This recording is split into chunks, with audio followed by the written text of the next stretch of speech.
Hello, my name's Louise Robb, and I've been working as an independent trainer and facilitator for the last 10 years. And those 10 years I've also been working with AMEC in different offices around the world on many of your different programs. What we've put together for you is a toolbox of tips and techniques to help you deliver the manager toolkit to your people. It doesn't matter what your level of skill is. There are techniques in there that you can try out no matter what your experience. My advice is give one or two a go, see how they work, get some feedback from your colleagues, and then try some more. Good luck. So what we want to be clear about as we start this manager toolkit is what is presentation, what is training, and what is facilitation. Because in reality, as you deliver this across your teams, you're going to be using bits of tools from all of them. But it's good to be clear which one you're using.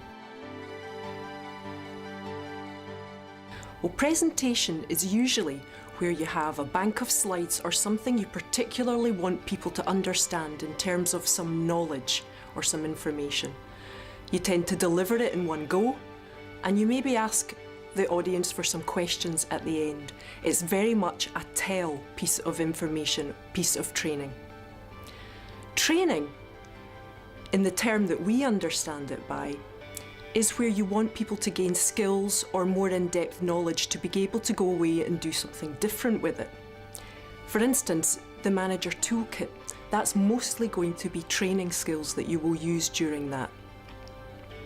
Facilitation is something quite different. That's where your group or your audience or your participants are very much in control of the content. And what you are as the facilitator, you're guiding the process. So they come up with the content themselves. We're going to think through now the importance of planning and preparing. And you've heard that old saying, fail to prepare, prepare to fail. A lot of the work that you're going to do that will guarantee your success as you deliver this manager toolkit is in you being comfortable and prepared and have thought through what it is you're going to do. So you'll see that we've put up a slide which gives you a Ready Reckoner page. And on that page are questions you ask yourself as you're beginning to prepare for the group that you're going to work with. It's split into 3 sections. It talks about the task. So what is it you're actually here to do? What are the aims? What do you hope to achieve out of delivering this manager toolkit? What are the aims of people being in that room? The other section is about the people. Who's coming? Do you know them? Have you never heard of them before? Are they from different parts of the business? What type of issues might they be bringing along that you might find difficult or uncomfortable and should really think through before they come? And then in the middle is really the process. What am I going to get organised with? What materials do I need to take? What administration do I need to do to make sure that when the people come in the room, I can give them 100% of my time and commitment and not be thinking about all of the background? A couple of things it's very important for you to get clear of before you even begin the session with the group of people. And that's to be clear on the purpose and the aims of this session. Purpose is about why are we here? Why are you giving up your time to learn this and deliver? And why are the people who are coming into the room giving up that time too? So take some time to get clear about purpose.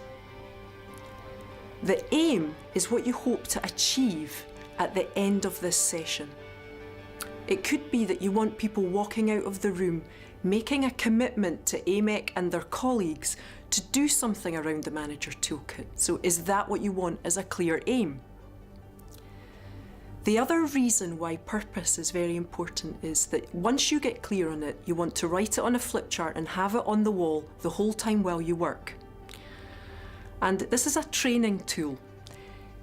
What it helps you is when people bring up issues or things that really aren't to do with the manager toolkit session, you can refer to that, refer to the purpose, and say, well, actually today's purpose is what we have written here on the flip chart.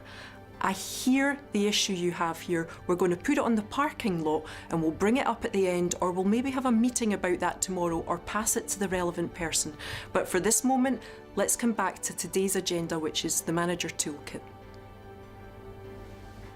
Setting the container. What do we mean by setting the container? What it means in training and facilitation terms is, where are our boundaries for where we're going to work today or in this session? What will we do and what won't we do? It's linked to purpose, but it's also about giving people their first chance to speak up in that container. So we're going to do something that we call check-in, and it's giving every individual the chance in the room to say a few words as early on as possible. And the reason for that is it makes it much easier for them then to join in with any conversation or make a comment from there on.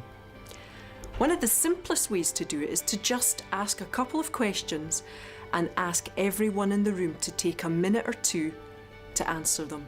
It could be as simple as, what is your name? Which department do you come from in AMEC? What's been your biggest challenge this week? And also you could follow that up with a question similar to this. What might hold you back from being fully present here today in this session? And give everyone a chance to speak into the room and get things warmed up. Sometimes we call them icebreakers. We're just going to call this check-in. With every group, in training, facilitation or presentation, we have expectations about the behaviour of that group and how they will work together in the room. You can wing it and hope that they behave, but you have a choice also in the early part of the session to actually ask the group what are the behaviours they expect from each other, what's it okay to do and not okay to do in the time we'll have together. If they create that list themselves, then it's their rules, not yours.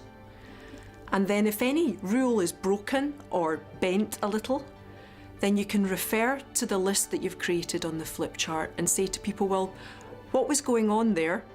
What I noticed was, and maybe if you would take a few moments to just think about how you might like to re-say that or change that behaviour so that the group can move on with the learning. And it's what we call setting targeted norms or setting expectations of behaviour. And what it allows us to do is just have a good, free-flowing meeting where everyone gets the chance to talk.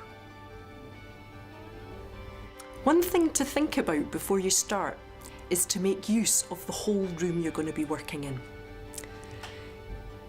You may have a deck of slides, you may be delivering with PowerPoint presentation, but that doesn't mean you stand in the one spot and deliver from the one place and only use slides.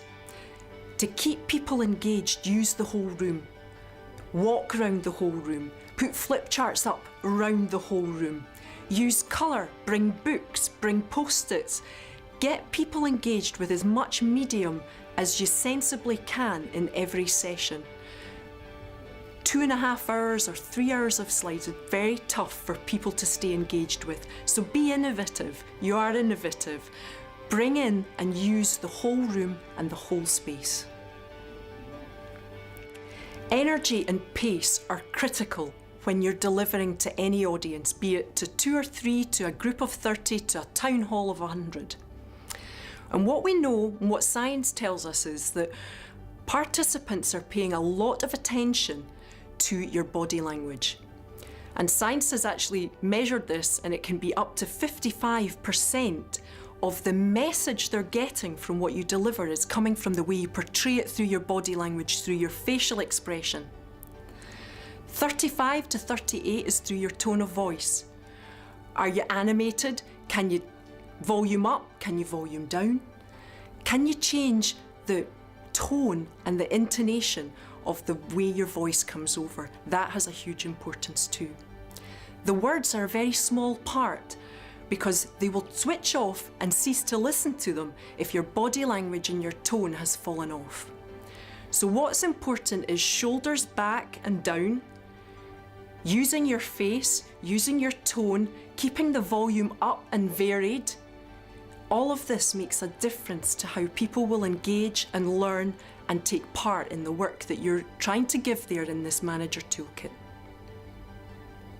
The importance of structure. You're going to be delivering for 2.5 to 3 hours. Bob Pike has an excellent rule to help us manage the structure of that 2.5 to 3 hour section that you're going to be working in.